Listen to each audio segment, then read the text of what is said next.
अब number 2, potential energy. Potential energy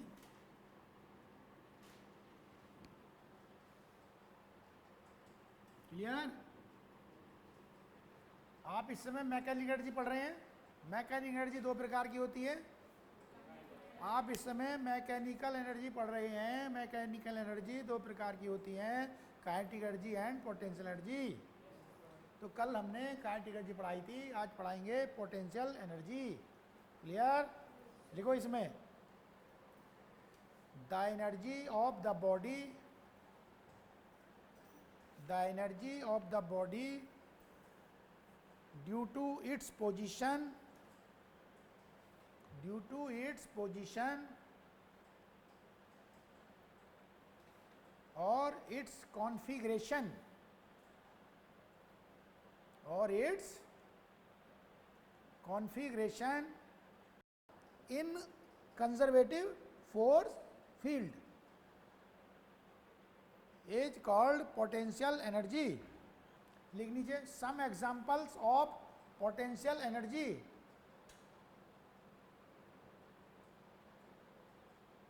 some examples of potential energy. Number 1 क्या लिखा? Some examples of potential energy. इसमें लिख नीचे number 1, energy stored in the photo frame, in the photo frame hanging on the wall, hanging on the wall। बता भाई, wall पर जो photo frame टंगा होता है उसमें पोटेंशियल एनर्जी स्टोर्ड होती है। पहचान करो, जैसे उसे यहाँ से हटाओगे फौरन नीचे गिर जाएगा। इसका मतलब उसके अंदर एनर्जी स्टोर्ड होती है। क्लियर? वो होती है पोटेंशियल एनर्जी, वो ड्यू टू पोजीशन हो गई। Clear? Number 2, water stored at a height in a dam, in a dam. Number 3,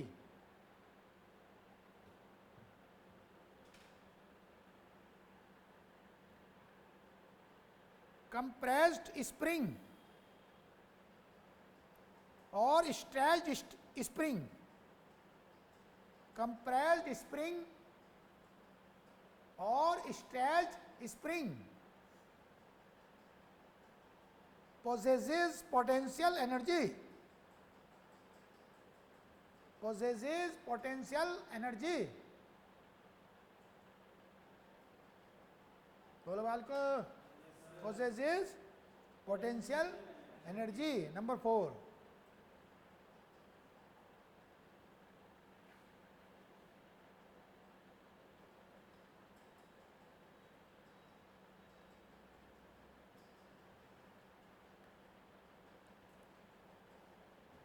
stretched rubber band, stretched rubber band possesses potential energy। सही? possesses potential energy। बोलो बाल को, heading डालेंगे। पूछो क्या? Types of potential energy, types of potential energy.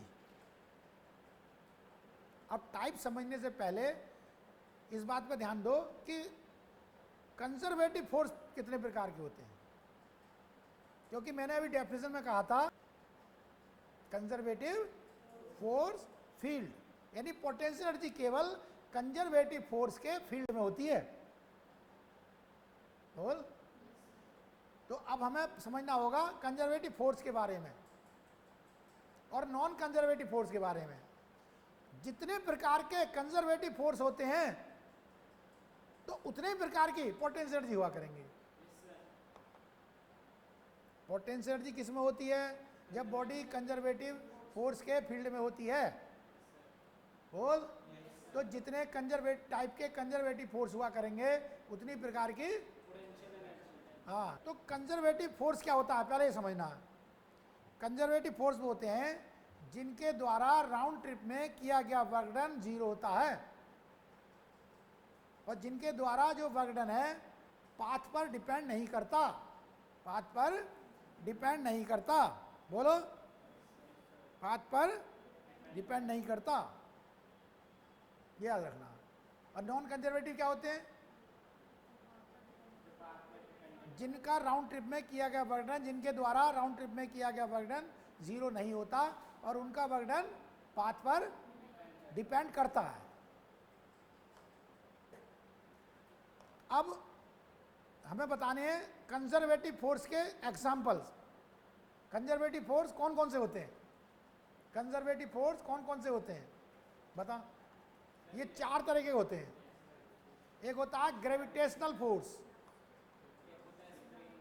एक होता है इलास्टिक फोर्स, एक होता है इलेक्ट्रोस्टैटिक फोर्स, एक होता है इंटर एटॉमिक फोर्स। तो ये 4 प्रकार के होते हैं। तो जितने प्रकार के कंजर्वेटिव फोर्स होते हैं उतने ही प्रकार की पोटेंशियल एनर्जी होती है। तो बच्चों, पोटेंशियल एनर्जी हमारी 4 प्रकार की होती है। Number 1 gravitational potential energy, number 2 elastic potential energy, number 3 electrostatic potential energy, number 4 inter atomic potential energy. बताओ। कुछ बात समझ में आई है? अब आप हेडिंग डालें, gravitational potential energy. Gravitational potential energy, gravitational potential energy.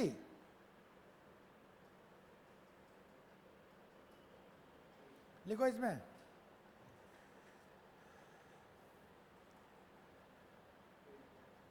gravitational potential energy of the body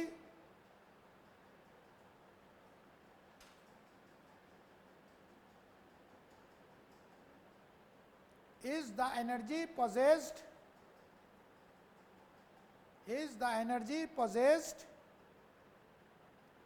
by the body due to its position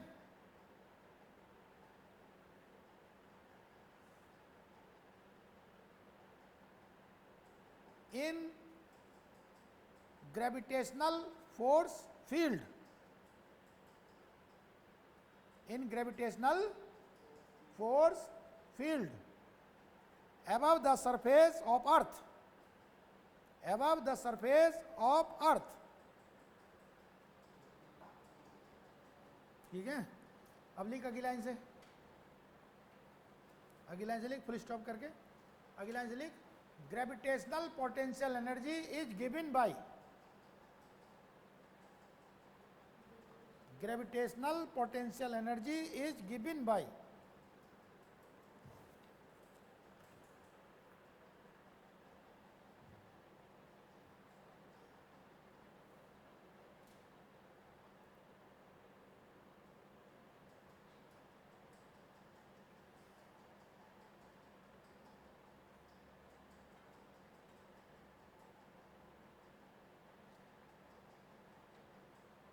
बताओ। Is given by U equal to mgh, U equal to mgh, ये formula होता है। बताओ। U equal to mgh। इसका proof बताऊंगा, proof.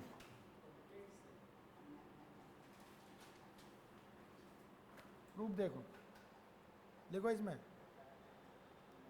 Suppose a body, suppose a body of mass small m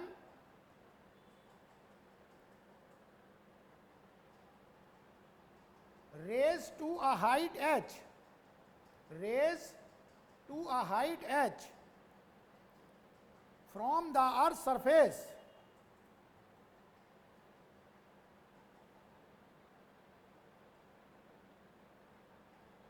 bracket में लिख ले h is not too large, h is not too large, so that value of g remains constant, bracket 1.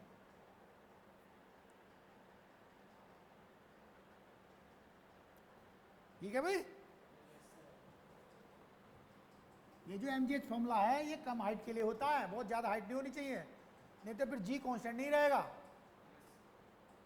समझ में आ गई?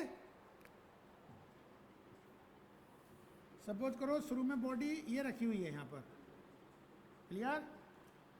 अब इसे हम ऊपर उठाकर ले गए, सपोज करो हमने F फोर्स लगाया है और बॉडी को अब हम यहाँ ले आए,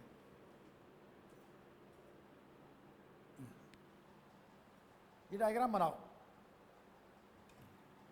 h हाइट ऊपर, h हाइट ऊपर, बेटा ये बहुत बड़ी कमजोरी की निशानी है, तू बहुत कमजोर है इनसे सबसे। देखना इनके चेहरों को, अर्पणों को देखिए, हैं? क्या खाया था आज? बता तो, नाश्ते में क्या खाया था? हैं? अच्छा,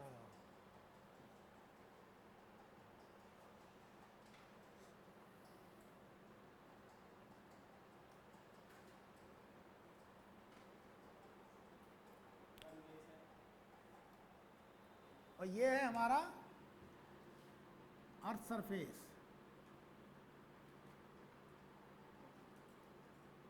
क्या ये? Earth surface. और अर्थ सरफेस को क्या लेते हैं? इसके ब्रैकेट में लिखते टेकन एज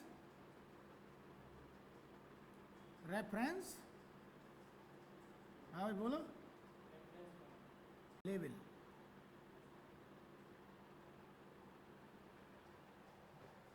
लिख लिया?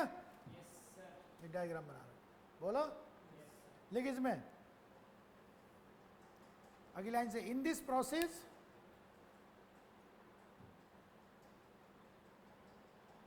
work is done,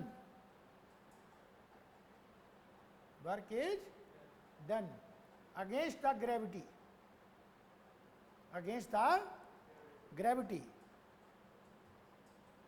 full stop. This work is stored, this work is stored in the body in form of gravitational potential energy, बोलो, gravitational potential energy। लिख लिया भाई? तो अगली लाइन से लिख, therefore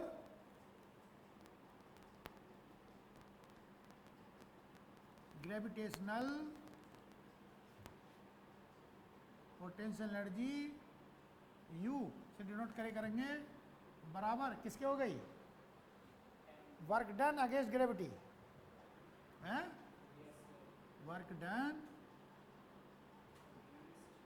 अगेंस्ट ग्रेविटी, इसके बराबर हो गई। बताओ भाई, और वर्क डन कैसे निकालते हैं?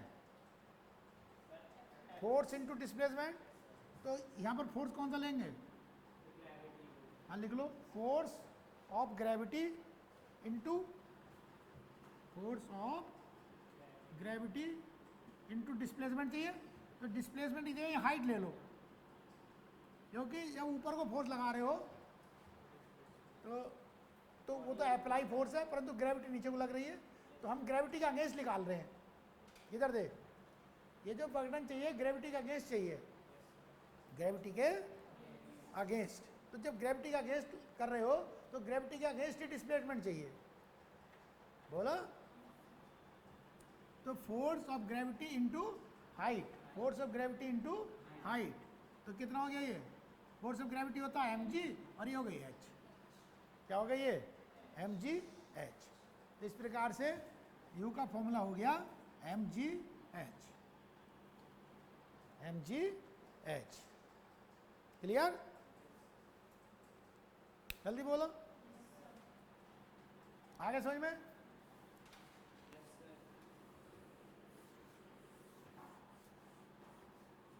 अब यहां पर जो था कंजर्वेटिव फोर्स और नॉन कंजर्वेटिव फोर्स के बारे में आया था, थोड़ा सा लिखवाई देता हूं, ठीक है, बाद में फिर याद नहीं रहेगा। हेडिंग डाल,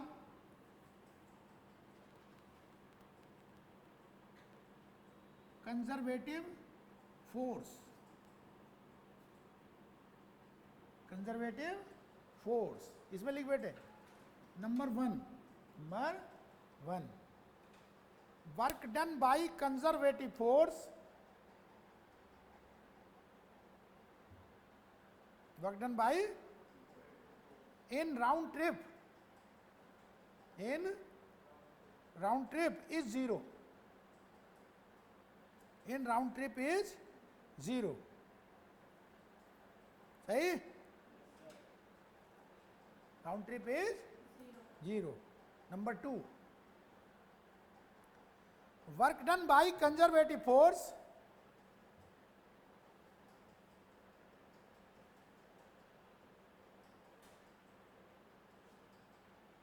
is dependent on,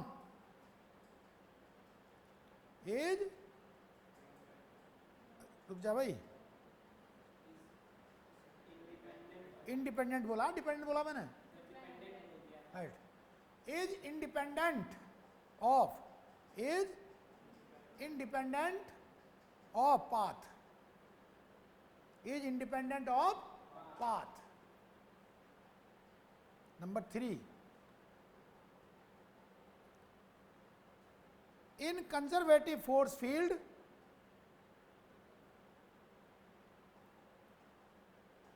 body has potential energy, body has potential energy,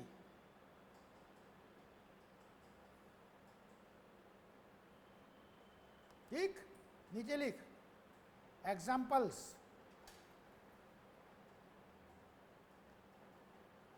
बताओ भाई इसके एग्जाम्पल। हाँ लिखो, gravitational force, comma, elastic force है, comma, electrostatic force,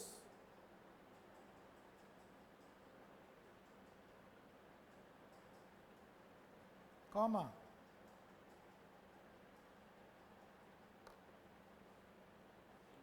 spring force,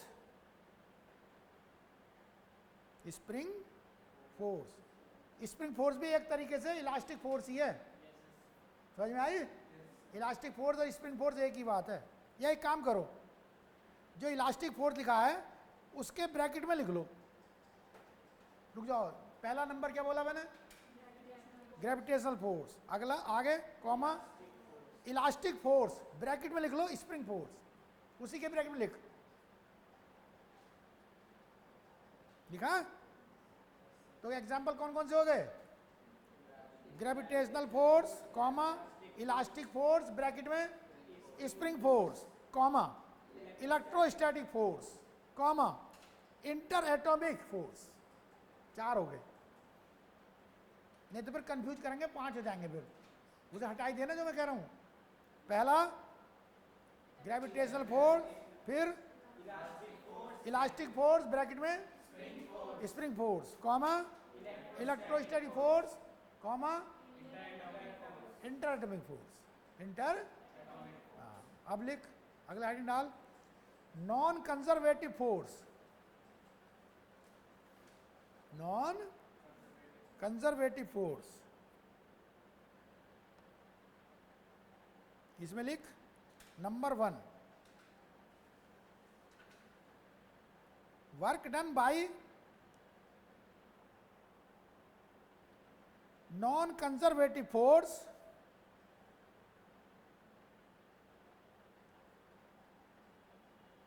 in round trip, in round trip is not zero. बताओ, is not zero. Number 2, work done by non conservative force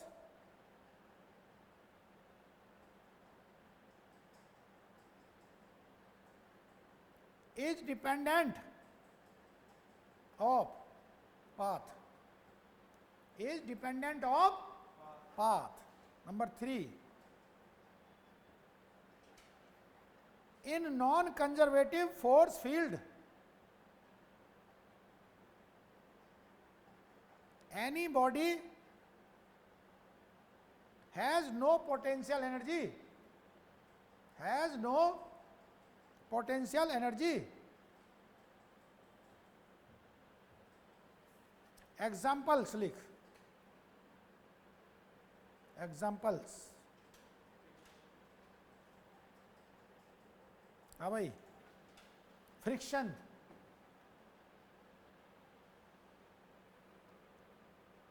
comma,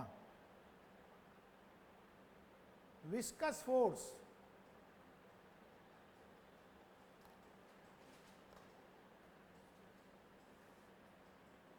comma, air drag, etcetera, air drag, etcetera.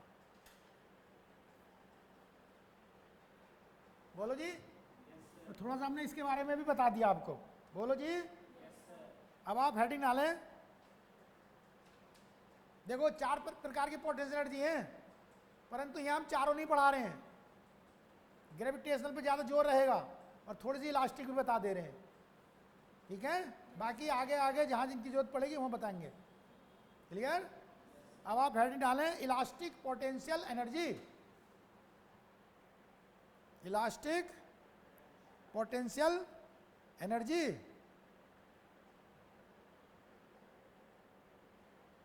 लिखो इसमें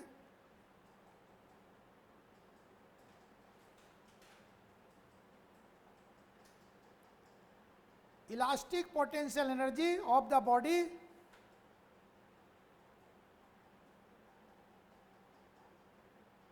is the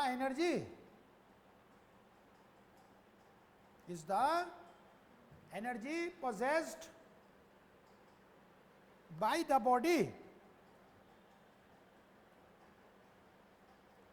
due to its deformed shape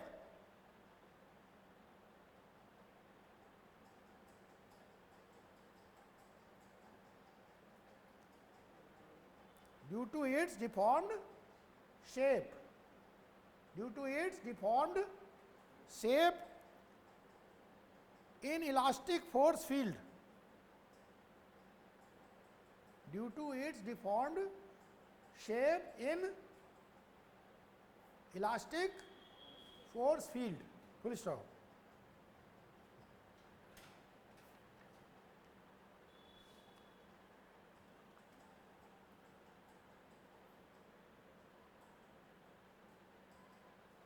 अगली line लिखो elastic potential energy is given bye,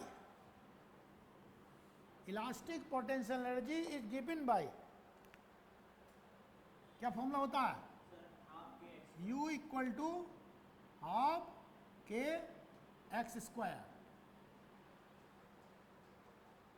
where के is called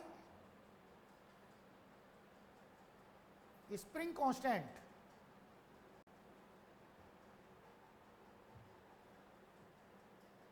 and x is called compression or extension. है भाई, compression और extension.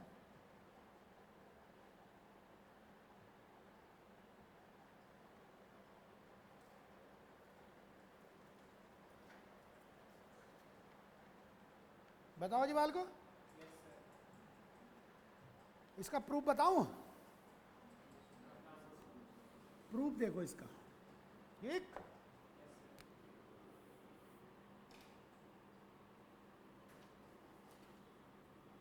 Proof, थोड़ी जो धैर्य बनाए रहे, प्रूफ लिख। Consider a spring which is stressed or compressed by X,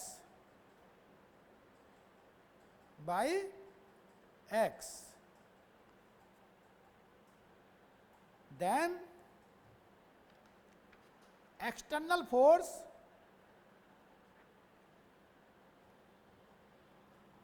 on the spring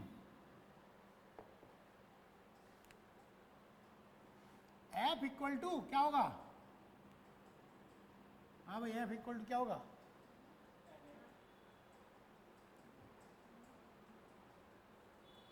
kx, F equal to kx। Directly तो फॉर्मूला फोर्स का F इक्वल टू kx, बोलो। अब नीचे लिख,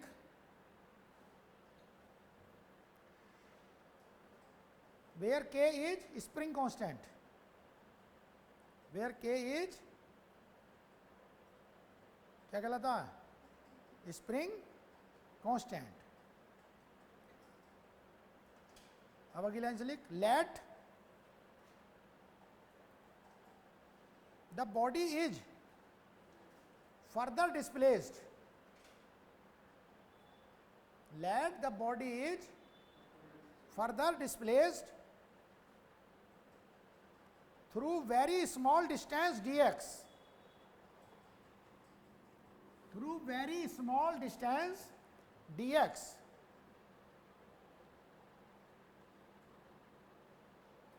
against the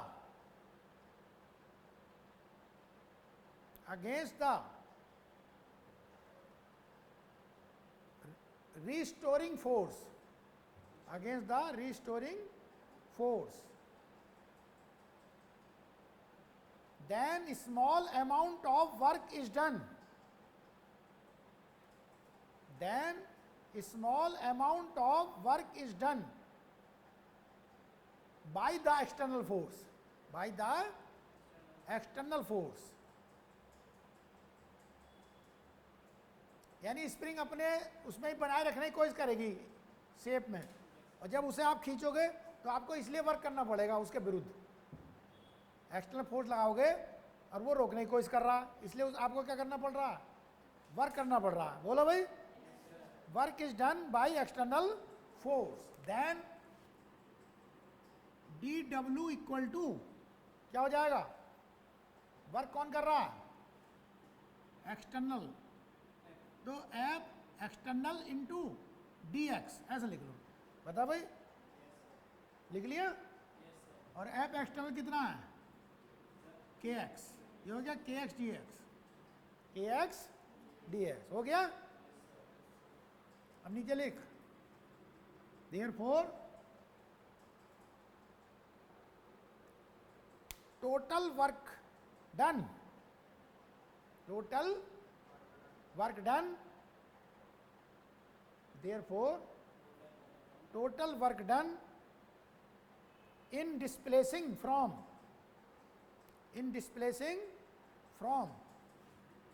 x equal to 0 to x equal to x। बता भाई, बता। तो इससे W कितना हो जाएगा? W हो जाएगा इंटीग्रेशन के x D x 0 to x। बता भाई, तो ये सॉल्व करके कितना आ जाता है? हाफ के एक्स स्क्वायर, हाफ के एक्स स्क्वायर। नीचे लिख, this work done, this is stored in the spring,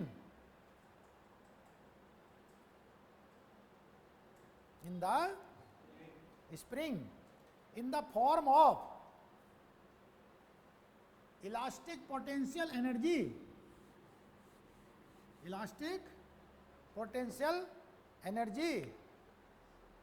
बोलो, therefore U जो है कितनी हो जाएगी? जो वर्क डन है वो यू हो जाएगा। अब पोटेंशियल एनर्जी यू किसके बराबर हो जाएगी? डब्ल्यू के। और कितनी हो गई है? आपके एक्स स्क्वायर। ये यू के बराबर हो गया। जो वर्क डन है वही यू हो गई, जो वर्क डन है वही यू हो गई। क्लियर? इसे तैयार करो। चलो आज तक ठीक है। पूछो कुछ समझ में ना आया हो तो, है?